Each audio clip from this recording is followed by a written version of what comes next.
without further ado, here's the tankless installation at the client's property.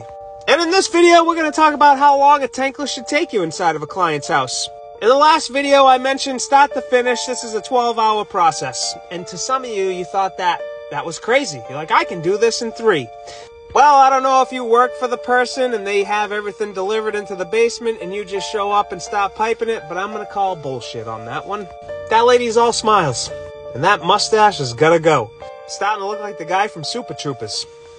Anywho, let's get going. So, I work for myself. I'm going to count every hour that's involved with this here tankless installation. I know some of you don't get paid for the ride to work, but guess what? I'm getting paid from my house to this. And same on the way back. I don't do this hourly. I do this as a set price, if anybody's wondering. Let's get down into it. So if it's a 30-minute ride from your house to this place, so back and forth, there's an hour. You're going to have to go to the supply house and pick up the stock to make this happen.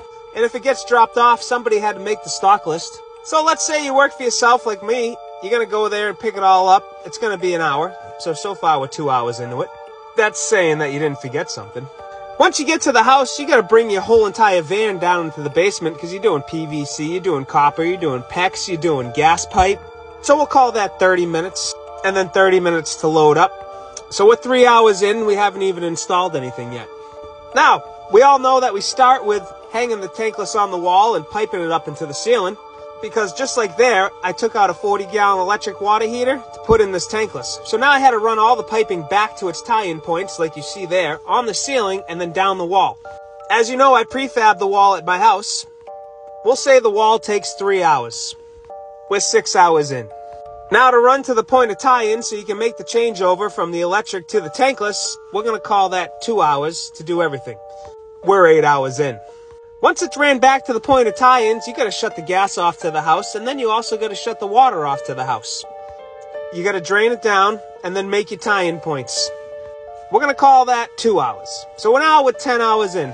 Say bye, superstar. Thanks for all your help today. I got a couple of Mega Press gas rings with the C1 jaws for the mini, 3/4 and 1/2 inch. We're going to use those in this video. Shout out to Vega and Rigid. Only out here pressing the best and selling it to the rest. So in the last video I said 12 hours start to finish. Oh yeah, don't forget about the condensate. 30 minutes, I don't know. So look at 10 hours start to finish from not having anything on the job to getting it completely turned over.